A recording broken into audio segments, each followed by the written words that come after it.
Dear students of class 12th, welcome in SNS maths class. So आइए हम लोग आज क्या करते हैं कि जो हमने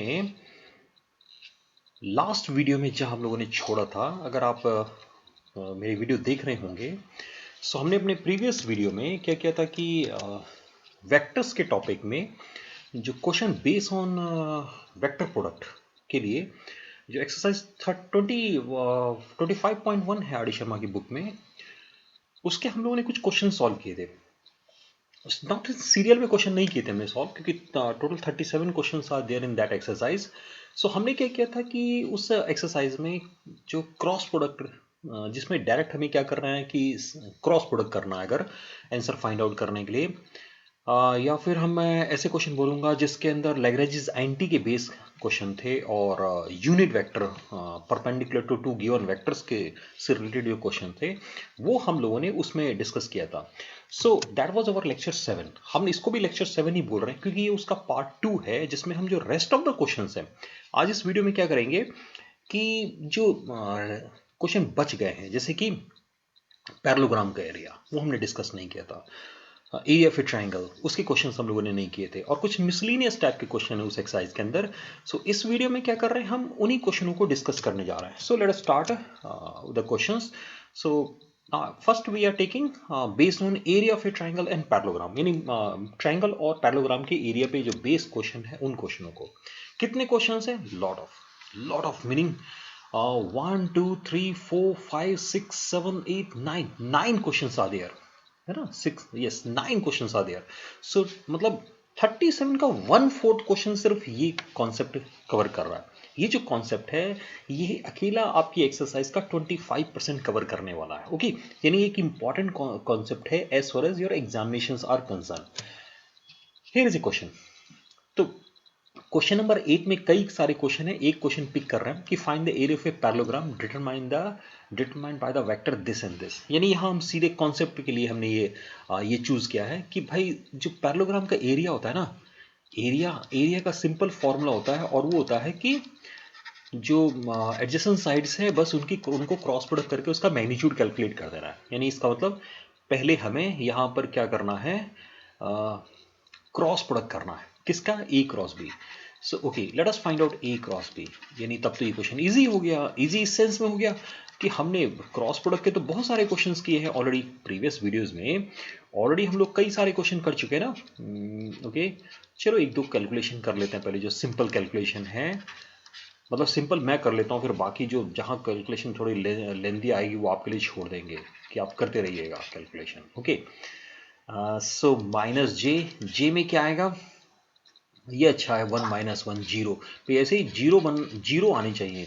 जीरो आने से बड़ा फायदा होता है ना। ऐसे क्वेश्चन देने चाहिए जिसमें बहुत सारे जीरो आ जाए। तो जीरो क्या करेगा कि जब जीरो आएगा तो फिर उसमें कैलकुलेट नहीं करना पड़ेगा ना ज़्यादा, उसमें ज़्यादा मेहनत नहीं करनी होगी। जैसे इसमें ही क्या हो गया, माइनस का 4i, ओ ये तो खत्म हो गया, और प्लस का 4k, ठीक ना। यानी एरिया क्या होगा इसका? मैग्नीट्यूड। अब मैग्नीट्यूड मीनिंग 4 का स्क्वायर प्लस 4 का square, so that is 4√2 unit square, क्योंकि इसमें कोई मेंशन नहीं है। 8 का 4 ना, आंसर चेक करें क्या? सो क्वेश्चन नंबर 8 का फोर्थ वन, 4√2 स्क्वायर यूनिट्स, है ना। स्क्वायर यूनिट्स क्योंकि क्या करते हैं, इफ नथिंग इज मेंशन, जैसे मीटर सेंटीमीटर कुछ भी नहीं है, तो हम क्या करेंगे, स्क्वायर यूनिट्स, इस तरह का आंसर लिख देंगे। यानी ये तो क्वेश्चन आसान था। यानी अगर area of a parallelogram calculate करना है तो बहुत मुश्किल नहीं होगा, है ना, बहुत ही आसान क्वेश्चंस होंगे। दूसरे क्वेश्चन ये होते हैं जब डायगोनल दे देता है। यानी अब क्या हुआ, क्वेश्चन के अंदर हमें उसने साइड्स नहीं दिया, साइड की जगह पे डायगोनल दिए हुए हैं। Let these are the diagonals, ये डायगोनल्स है। सो उसका फॉर्मूला क्या है, वहां क्या करेंगे, अगर डायगोनल गिवन है तो हम कैलकुलेट तो फिर वही ए क्रॉस बी ही करेंगे, अगर ये डायगोनल्स ए और बी हैं। बाहर में एक 1/2 कर देना है। This is the only change. यानी इस क्वेश्चन में भी क्या करना है, पहले हमें सिंपल क्रॉस प्रोडक्ट कैलकुलेट कर लेना है। सो अगेन हम लिखेंगे आई जे के, कॉफिशिएंट 4 -1 -3, कॉफिशिएंट -2 1 -2। चलिए ये लिखा हमने आई। 2 यहाँ बस यहीं पर थोड़ा सा ध्यान देना होता है कि प्लस माइनस की गलतियां नहीं करें, नहीं तो जनरली क्या होता है प्लस माइनस की गलतियों के कारण ये क्वेश्चन यहीं आके खराब होता है। 4 टू जाइड माइनस का ठीक है, 3 टू जा 6 माइनस का, ये ठीक लिखा ना माइनस का, क्योंकि माइनस माइनस प्लस है और एक माइनस और आने वाला है। ओके, प्लस के लिख देते हैं, के में हो जाएगा 4 और ये 2 ऐड होगा नहीं सब्ट्रैक्ट होगा। क्यों सब्ट्रैक्ट होगा? 2 1 जा 2, दोनों माइनस में प्लस बनाया इसको, लेकिन बाहर में तो एक और माइनस है। 8 6 14, सो माइनस माइनस प्लस का 14 लिख दें, 14 जे भाई 4 नहीं है ना, और प्लस का 2 के। एक बार मैं जे वाले को चेक करूं क्या? -8 -6 बिल्कुल ठीक लिख रहे थे हम लोग।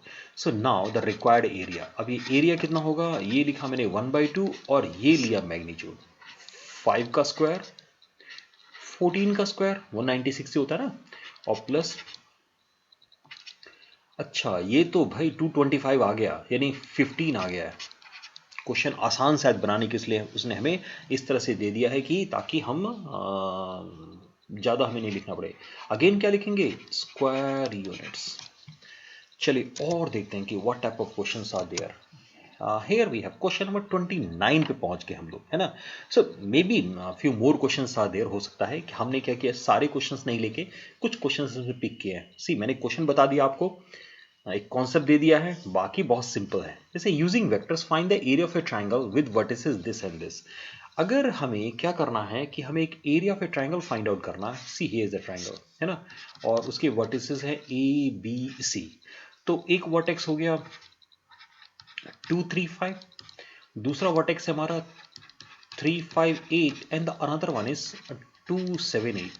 तो क्या करेंगे हम ना, इनको टू वेक्टर्स में कन्वर्ट कर लेंगे, यानी एक वेक्टर ए बी कैलकुलेट कर लेते हैं, और वेक्टर ए बी क्या होगा? Position vector of B, position vector of B minus क्या करना है? पोजीशन वेक्टर ऑफ ए।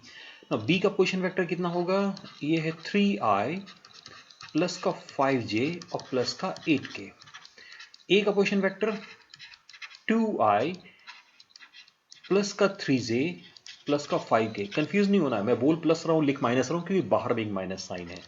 ये नहीं, इसको सिंप्लीफाई करेंगे तो i हो जाएगा प्लस का 2j आ जाएगा और प्लस का 3k आएगा। सिमिलरली क्या करेंगे हम? AC लिखेंगे। AC के लिए अगेन फॉर्मूला क्या हो जाएगा? Position vector of C minus position vector of A। Okay, now position vector of C क्या है? C है 2i प्लस का 7j और प्लस का 8k। हाँ ये अच्छा है कि सारे इसने प्लस के दिए हुए हैं, है ना, नहीं तो कुछ प्लस कुछ माइनस देता है ना, तो बड़ा ध्यान रखना पड़ता है प्लस माइनस के साइन का। ओके, 2 में से 2, चलो i 0 हो गया, ये अच्छा है। 4j और प्लस का 3k। Now you have two vectors, तो इन टू वेक्टर से जो पैरेललोग्राम का एरिया बनेगा वो क्या होगा? पैरेललोग्राम का एरिया बनेगा ए बी क्रॉस ए सी, और ये ट्राइंगल है, ट्राइंगल के एरिया उस पैरेललोग्राम के एरिया का हाफ होने वाला है। यानी क्या करेंगे? अगेन हम पैरेललोग्राम की एरिया की तरफ से, अगर ये वेक्टर ए है ये वेक्टर बी है, तो हम ए क्रॉस बी कैलकुलेट कर देंगे, और ए क्रॉस बी कैलकुलेट करके जो भी मैग्नीट्यूड आएगा उसको 2 से डिवाइड करके आंसर लिख देंगे। यानी अगेन क्या करना है? अगेन हमें वही क्रॉस प्रोडक्ट करना है, यानी अगेन हम वैसे लिखना शुरू करेंगे आई जे के, पहला वेक्टर के कोफिशिएंट 1 2 3, दूसरे वेक्टर का कोफिशिएंट 0 4 3। देन अगेन लिखेंगे आई 2 3 जा 6, माइनस का 12 माइनस का 6 आ जाएगा।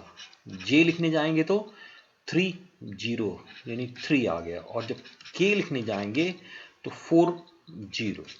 सो नाउ वी हैव माइनस का 6i माइनस का 3j और प्लस का 4k, यानी रिक्वायर्ड एरिया हो जाएगा 1/2 अंडर रूट 6 का स्क्वायर 3 का स्क्वायर और 4 का स्क्वायर, है ना। अब ये देख लीजिए कितना आने वाला है ये।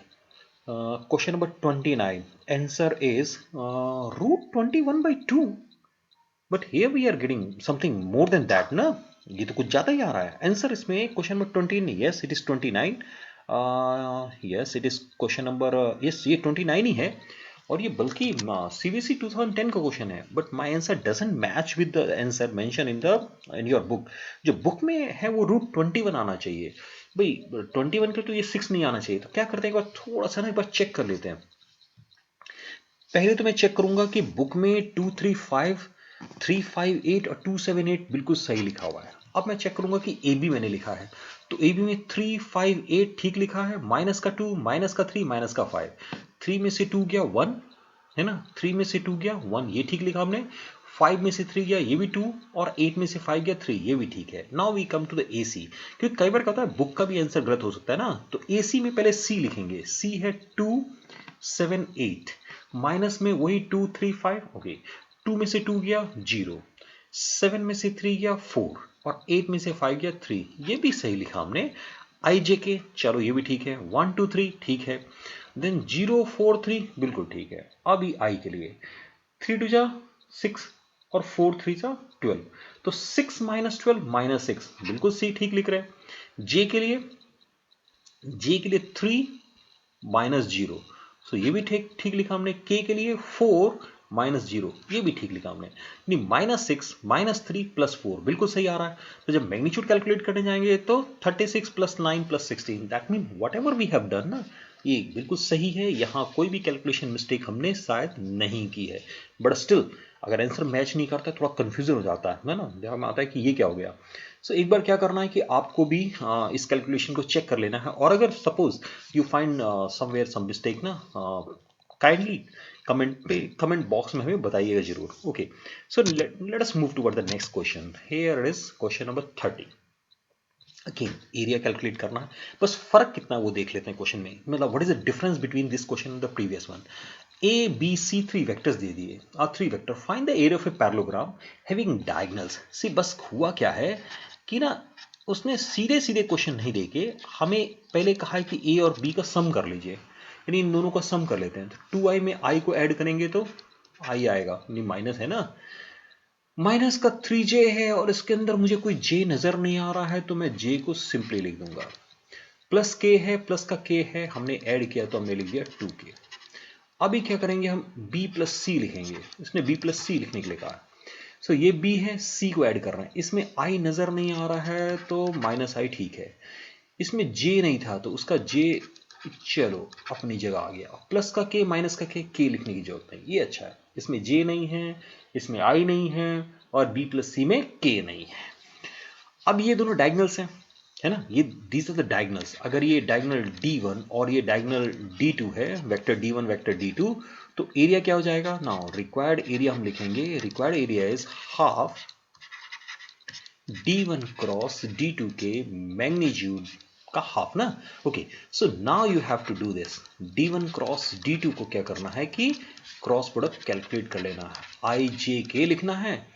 और फर्स्ट में तो 1 माइनस 3 2 आया था, बस सेकंड में क्या हो गया, आई ने दिया, जे ने हमें कुछ दिया, के ने कुछ नहीं दिया। Okay, I 0 -4, so here we have -4. okay, minus j 0 -2, so +2 हो जाएगा। k 2, हाँ ये ठीक है, 2 माइनस का 3 1 जा 3, so that means now we have minus का 4i माइनस का 2j और माइनस का k। so now the required area is half square root of, magnitude calculate करना है। सो यस ये ठीक है, ये ठीक है, ये ठीक है। सो 21/2 रूट 21/2, वही स्क्वायर यूनिट्स, वो लिखना नहीं भूलना है। अब पिछले क्वेश्चन में अगर मैंने नहीं लिखा है तो आप लिख लीजिएगा। सो ये सारे क्वेश्चनों में कर तो क्रॉस प्रोडक्ट कर रहे हैं, है ना, बस वो क्या करता है कि वो हमें थोड़ा किसी क्वेश्चन में जैसे उसने चेंज कर दिया कि पहले उसने एडिशन भी करा दिया वेक्टर्स का। ये सीबीएसई 2014 का क्वेश्चन था हमारा ये। See one more question. Question number 36. The two adjacent sides of a parallelogram are this and this. Find the two unit vectors parallel to its diagonal. यानी इसका मतलब पहले हमें diagonals find out करना है, हमें D1, और आपको पता है कि अगर आपको two adjacent side given हो तो diagonal D1 A plus B vector होगा, और diagonals D2 जो हो जाएगा वो a माइनस बी हो जाएगा। Okay, a plus B meaning ये है हमारा a वेक्टर और ये है वेक्टर b, दोनों को ऐड कर देना है। सो 4i माइनस जे और माइनस का 2k, यहां सब्ट्रैक्ट करते हैं क्योंकि a में से सब्ट्रैक्ट करें तो 2i माइनस माइनस का 4j और माइनस का 3j, so we have minus का 7j। फिर क्या, -5k माइनस का 3k माइनस का 8k। अगर b माइनस ए लिखेंगे कहीं कुछ फर्क नहीं पड़ेगा, सिर्फ डायरेक्शन रिवर्स हो जाएगी डायगोनल की ना। अब इसने कहा कि इनके डायरेक्शन में ना find the two unit vectors parallel to its diagonal, यानी एक वेक्टर हमें यूनिट वेक्टर d1 के पैरेलल, यानी vector parallel to d1 unit vector है ना, रादर यूनिट वेक्टर। ठीक है, इसका यूनिट वेक्टर कैलकुलेट कर लेते हैं। यूनिट वेक्टर क्या करेंगे कि जो वेक्टर्स हमें गिवन है उसको उसके मैग्नीट्यूड मीनिंग 4 का स्क्वायर, 1 का स्क्वायर, 2 का स्क्वायर, 1/21 आएगा √21 में। ये क्वेश्चन नंबर 36 सॉल्व कर रहे हैं हम, है ना। Question number so the diagonals are again I think I have missing something now in question number 36, and why this problem arises, ये प्रॉब्लम ऐसा क्यों हो रहा है, I don't understand। मुझे थोड़ा समझ नहीं आ रहा है क्योंकि बुक के आंसर थोड़े डिफरेंट मुझे लग रहे हैं फिर अगेन। लेकिन यहाँ पर हमने क्या किया है, 4 का स्क्वायर 16 बिल्कुल ठीक लिखा हमने, 1 का स्क्वायर 1 लिखा, 2 का स्क्वायर 4, सो ये 21 आता है। Here it is written as 6, but the another change is also there। वो चेंज क्या है कि now we have 2 here, okay, and we have 1 here, so now 2 is also there ना, maybe इसका मतलब 2 और होना चाहिए। अगर यहाँ 2 होगा सो तब आंसर ज़्यादा सही आएगा। मैं एक बार क्या a और b के एडिशन को देखें, क्या हमने a और b को कैसे ऐड किया है। सी a हमारा 2i minus 4j plus 5k था और b हमारा 2i plus 2j plus 3k। There is a small mistake in the question actually. My question is little different from this question, और ये भाई CBSE 2016 का है तो इसको करेक्ट कर ही दीजिए। ये 2 लिखा है, ओके। अब इस 2 के कारण क्या हो गया ना, आंसर मेरा नहीं आया, और जब आंसर नहीं आया तो मुझे थोड़ा कंफ्यूजन हुआ कि भाई हम सिंपल सा प्लस माइनस कर रहे हैं और आंसर गलत क्यों लिख रहे हैं। अभी क्या होगा कि 2i में से 2i ऐड करेंगे, ठीक है, यहां जब ऐड करेंगे तो ये माइनस का 2j आएगा और यहां माइनस 2k। अभी ये माइनस का 2j है और 2 का स्क्वायर यहां पर 4 होने वाला है। इसको भी चेक कर लें क्या, ओके, इसको भी चेक कर लेते हैं। सेकेंड वाले में क्या होगा, सब्ट्रैक्ट करेंगे तो 2i में से 2i सब्ट्रैक्ट, ठीक है, माइनस का 4j माइनस 2j माइनस का 6j आने वाला है और माइनस यहां तक ठीक है। अभी ठीक हो गया ये, अब ये सब ठीक हो गए। 24 में 2 कैंसिल करेंगे तो ये आ जाएगा 2i माइनस का j माइनस का k बाय √6। सी जब तक हम छोटी मोटी गलती नहीं करते ना, जब तक हम छोटा सा कोई एरर नहीं करते हैं तब तक वो ऐसे क्वेश्चन गलत नहीं होंगे। ऐसे क्वेश्चन सिंपल फॉर्मूलों पे बेस है, तो अगर कहीं कुछ गलती हो रही है तो इसका मतलब हम कहीं मतलब हमसे भी कुछ गलत हो रहा है कैलकुलेशन में। Again unit vector parallel to d2 calculate करना है तो अगेन ये क्या होगा, 6 का स्क्वायर 36, 8 का स्क्वायर 64 इन 10 ना, तो 1/10 के साथ लिख दीजिए माइनस का 6j माइनस का 8k। एक 2 कैंसिल कर लीजिएगा, इसमें से 2 कॉमन करके कैंसिल कर देंगे तो ये हमारे डायगोनल्स पता लग गए, यानी 2 कैंसिल करके लिखेंगे तो ये हो जाएगा 1/5 और यहाँ आ जाएगा माइनस का 3j माइनस का 8k, ओके। अभी एरिया यानी हमें एरिया भी कैलकुलेट करना, तो एरिया तो यहीं से कैलकुलेट करेंगे। एरिया हो जाएगा half d1 cross d2, okay. ये रहा d1, ये है d2, तो क्या करना है, d1 क्रॉस d2 कैलकुलेट करके उसको हाफ कर देंगे क्योंकि डायगोनल्स गिवन है ना, डायगोनल्स की हेल्प से हम लोग एरिया कैलकुलेट कर रहे हैं। So in this way we can simply calculate the area, okay. few miscellaneous questions are also there, है ना, कुछ और भी questions हैं, जैसे question number 14, 15, 17, 27। let us see few more question। कहता है find the angle between two vectors a and b if this, यानी what is given here। मतलब 4 क्वेश्चन अभी और डिस्कस कर रहे हैं हम लोग। ये हमने उधर कितना कहा था, हमने उधर लिया था कि 25%, दैट मीन 9 क्वेश्चन और 13 क्वेश्चन हो जाएगा ये। Now it is given that कि a क्रॉस b का जो मैग्नीट्यूड है वो a डॉट b के इक्वल है, ओके। a क्रॉस b का मैग्नीट्यूड क्या होता है, वो जाएगा magnitude of a magnitude of b sine theta. यहां क्योंकि मैग्नीट्यूड की बात है तो हम ईटा यूनिट वेक्टर नहीं लिखेंगे, और डॉट प्रोडक्ट क्या होता है, magnitude of a magnitude of b cos theta. अब इसका मतलब साइन थीटा कॉस थीटा के इक्वल आ गया। ये कब होगा? जब थीटा की वैल्यू π/4 होती है। नहीं, टेन थीटा इक्वल टू 1, और 1 कब होता है? थीटा जब π/4 होता है। और भी कुछ हो सकता है? नहीं, फिर प्लस माइनस का एक प्रॉब्लम आएगा, है ना। और हम सिर्फ मैग्नीट्यूड पे बात कर रहे हैं, तो इवन अगर एक माइनस साइन भी आता है तो -1 हो जाएगा। सपोज ये मैग्नीट्यूड में अगर ये इक्वल है, तो इवन अगर एंगल 135 होता ना, 135, तब भी क्या होगा? मैग्नीट्यूड इक्वल होगा, ध्यान रखना है ना। तो अब बुक वाले ने क्या लिखा है इसको, इसका आंसर उसने π/4 ही लिखा है ना। लेकिन एक बार सोचने की जरूरत है कि अगर एंगल 135 हो, मैंने π/4 लिखा, नाउ नेक्स्ट 135, दोनों वेक्टर के बीच में एंगल 135 हो सकता है क्रॉस प्रोडक्ट के लिए ना। सो जब एंगल 135 होगा और जब हम a क्रॉस b का मैग्नीट्यूड कैलकुलेट करेंगे तो स्टिल वो यही आंसर आएगा, है ना। जब दोनों डॉट प्रोडक्ट इक्वल हो जाएंगे उस केस में। चलिए आगे मूव करते हैं। Here it is. क्या कह रहा है कि इफ a क्रॉस b जो है वो b क्रॉस c के इक्वल है लेकिन जीरो नहीं है, तो शो कर रहा है भी। ओके, सो सी नाउ अगेन, हमें इस क्वेश्चन में क्या कह रहा है? उसने कहा कि a क्रॉस b जो है वो इक्वल है b क्रॉस c के। ना b की पोजीशन को सेम बनाने के लिए मैं इसको ऐसे लिख सकता हूँ, -c क्रॉस b। इसको इधर शिफ्ट कर देते हैं। So now a cross b plus c cross b equal to 0। इसका मतलब इसको ऐसे लिख सकते हैं, a plus C cross b equal to 0। अभी क्रॉस प्रोडक्ट 0। अब क्रॉस प्रोडक्ट 0 कब होता है ना। क्रॉस प्रोडक्ट 0 कब होता है? इफ वेक्टर b जो है वो 0 वेक्टर है। लेकिन ये पॉसिबल नहीं है ना, ये करेक्ट नहीं है। करेक्ट क्यों नहीं है ना? यार यहां आते हैं। a क्रॉस b 0 नहीं है, और अगर a क्रॉस b 0 नहीं है, इसका मतलब vector a and vector b is non zero vectors. ये नॉन जीरो वेक्टर्स हैं। सिमिलरली कह रहे हैं b क्रॉस c का भी प्रोडक्ट 0 नहीं है, इसका मतलब c is also a non zero vector, right. So इसका मतलब b, if b is equal to 0, तो ये तो नॉट पॉसिबल है ना, ये तो इम्पॉसिबल है, ये नहीं हो सकता। ओके, दूसरा ये हो सकता है कि a प्लस सी 0 आ जाए ना, ये भी पॉसिबल नहीं होगा इस केस में। अब ये पॉसिबल क्यों नहीं होगा? a प्लस सी 0 तभी हो सकता है जब a और b दोनों इक्वल हो और एक दूसरे के रिवर्स डायरेक्शन में हो, और ऐसा इस क्वेश्चन में कहीं मेंशन नहीं है ना। ऐसा इस क्वेश्चन में यहाँ पर कहीं भी मेंशन नहीं है। तो थर्ड कंडीशन क्या है? तब ये तभी हो सकता है जब थीटा जो है वो या तो 0 हो। थीटा क्या है? मतलब क्रॉस प्रोडक्ट 0 आ रहा है, यानी साइन थीटा 0 होना चाहिए। यानी थीटा 0 मतलब वो एक ही डायरेक्शन में होनी चाहिए, यानी एक डायरेक्शन में होनी चाहिए या रिवर्स डायरेक्शन में होनी चाहिए, यानी वो कोलिनियर होनी चाहिए।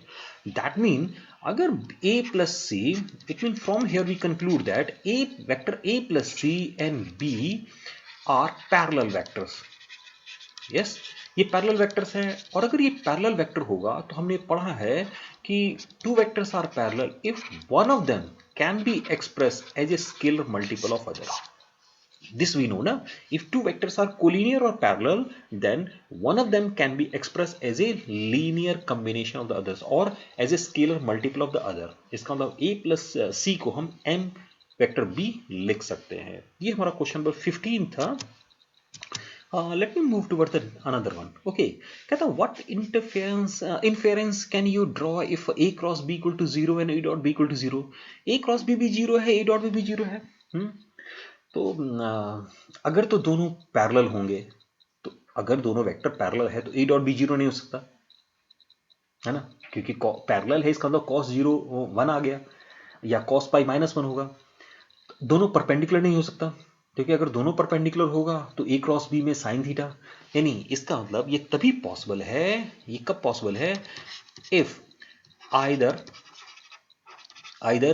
Vector a is a zero vector और vector b is a zero vector, और बोथ आर जीरो वेक्टर। या तो इनमें से कोई एक वेक्टर जीरो वेक्टर है, या दोनों के दोनों अगर जीरो वेक्टर होंगे तब ये कंडीशन होल्ड करेगी। Okay, see another one. क्या कह रहा है? Let a equal to this, b equal to this and c equal to this. Find a vector d which is perpendicular to both a and b and c dot d equal to 15. Okay, here. Okay. Now you see, अगर मैं कहता हूं कि एक vector d है जो a और b दोनों के परपेंडिकुलर है, इसका मतलब डी जो है वो एम ए क्रॉस बी हो सकता है। अब एम ए क्रॉस बी क्यों लिख रहे हैं? सी, ए क्रॉस बी एक ऐसा वेक्टर है जो उस प्लेन के परपेंडिकुलर है जिसमें ए और बी लाई करता है। ओके, तो अब एग्जैक्टली वो ए क्रॉस बी तो डी है नहीं, ये तो गिवन नहीं है, सिर्फ है ना परपेंडिकुलर। तो अगर हम एक उसमें m से मल्टीप्लाई करेंगे तो वो d के इक्वल हो जाएगा। इसका मतलब पहले a क्रॉस b कैलकुलेट कर लें। तो यहाँ थोड़ा सा रफ वर्क करते हैं और मैं क्या करता हूँ कि a क्रॉस b को रफ में कैलकुलेट कर लेते हैं। Okay, I think this is CBC question क्या, जस्ट मिनट। मुझे लगा कि ये सीबीसी क्वेश्चन है। यस, ये सीबीसी का क्वेश्चन है और ये क्वेश्चन 2010, 2012, 2015 में आया है और ये एनसीईआरटी में भी गिवन है question. I think I miss that ना, मैंने वो लिखना शायद मैं भूल गया यहाँ पे। अदरवाइज हमारी कोशिश रहती है कि उन क्वेश्चनों को भी आपको बताएं कि ये क्वेश्चन इंपॉर्टेंट है या नहीं है। 1 4 2 3 -2 7, let us do the cross product. Okay, I के साथ क्या आएगा 28, और 2 2 जा 4। ओके, माइनस जे, जे के साथ क्या आएगा 7, 3 2 जा 6, और k के साथ क्या आने वाला है, k के साथ -2 और माइनस का 12। Okay, let us write it. So now we have 32i minus J और माइनस का 14k। चेक कर लेंगे 32i minus J minus 14k। See again see the vector 142 अपनी जगह पे है, 3 -2 7 अपनी जगह पे, i लिखने गए 7 4 जा 28 + 4 32, बिल्कुल सही लिखा हमने। माइनस जे लिखने गए तो 7 -6 1 आया तो माइनस जे हो गया, और जब k लिखने गए तो -2 और -12 है ना, -2 और -12 माइनस का 14 आ गया। ठीक है, तो इसका मतलब ये हुआ कि वेक्टर d जो है ना वो हो गया m time 32i minus J minus 14k, right. लेकिन अब हमें दिया उसने कि c डॉट d जो है वो 15 है।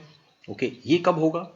अब c वेक्टर पे आते हैं, ये रहा c vector, late us write it ना।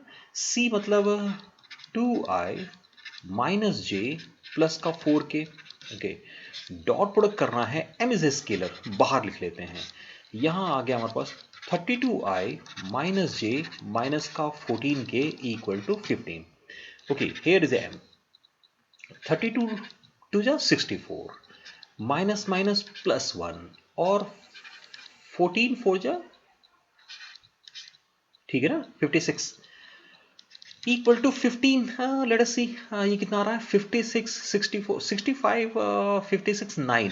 सो 9m इज इक्वल टू 15 और m इज 3 से कैंसिल हो रहा है, 3 से कैंसिल कर लेते हैं। सो 5/3, दैट मीन वेक्टर d क्या हो गया? Now vector d is 5/3 again 32i minus j minus का 14k. This is our vector d which is 5/3 32i minus j minus 14k. Now you can check this answer again. Question number 27 का ये answer है। And again there is some mistake in the book. Book में क्या है, यहाँ printing mistake है और यहाँ माइनस की जगह प्लस लिखा हुआ है। So this is the correct answer. Okay, you can see again. आप कैलकुलेशन के ऊपर चेक कर लीजिएगा, यहाँ पर प्लस का 14 के आना चाहिए। Okay, let us move toward the next one question. बस फ्यू मोर क्वेश्चन, हमने एक और कैटेगरी बनाई है, कुछ और क्वेश्चन है छोटे छोटे दिए हुए हैं। कैसा है, एक क्वेश्चन नंबर 23 है, बुक में चेक करिएगा। लेग्रांजीज आइडेंटिटी का प्रूफ है और वो प्रूफ ऑलरेडी हमने अपने प्रीवियस वीडियोस में ऑलरेडी डिस्कस किया हुआ है। क्रॉस प्रोडक्ट का जो हमने जो वीडियो बनाया था जिसमें हमने क्रॉस प्रोडक्ट का डिस्कस किया था, वहां पर ये क्वेश्चन किया हुआ है।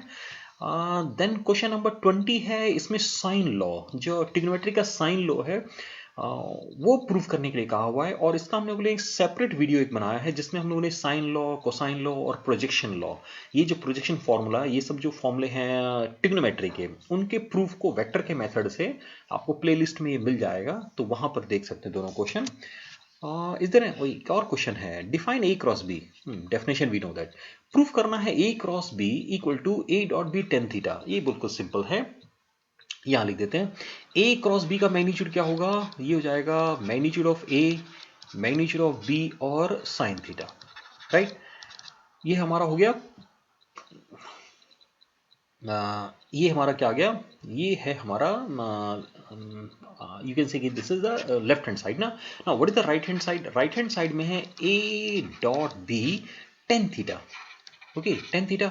Now a dot b tan theta को अगर हम लिखने जाएंगे तो होगा वेक्टर a वेक्टर b, है ना, ए डॉट बी लिख रहे हैं, और टेन थीटा हो जाएगा sine theta by cos theta, और यहां पर एक कॉस थीटा आएगा डॉट प्रोडक्ट का, कॉस से कॉस कैंसिल करेंगे, ये दोनों इक्वल दिखा देंगे. सो ये क्वेश्चन नंबर 24 था. सो ये रहे आपके आपकी एक्सरसाइज कंप्लीट हो जाती है इस तरह से. जो हमारी एक्सरसाइज 25.1 है, हमने कोशिश किया है कि 2 वीडियोस में पूरे 37 क्वेश्चंस को डिस्कस कर दें. सो अगर कहीं कोई क्वेश्चन छूट गया होगा तो कमेंट बॉक्स में बताइएगा, हम लोग उसको अलग वीडियो में उसको इंक्लूड कर देंगे क्वेश्चन को. अदरवाइज कोशिश ये थी कि whatever questions are there 37, let us complete in 2 videos. See, जो भी डॉट प्रोडक्ट के क्वेश्चंस है या क्रॉस प्रोडक्ट के क्वेश्चन है, as far examination is concern ना, so these are the important question. Dot product और क्रॉस प्रोडक्ट के क्वेश्चंस ज़्यादा इंपॉर्टेंट है एग्जामिनेशन पॉइंट ऑफ व्यू से. हम अपने इवन नेक्स्ट वीडियो में क्या करेंगे कि प्रॉब्लम सॉल्विंग की जो और वीडियोस हमारी अपलोड होगी, उसमें हम डॉट प्रोडक्ट की एक्सरसाइज भी आर डी शर्मा की सॉल्व करेंगे. So thank you very much for watching this video. Keep watching my channel. Thanks.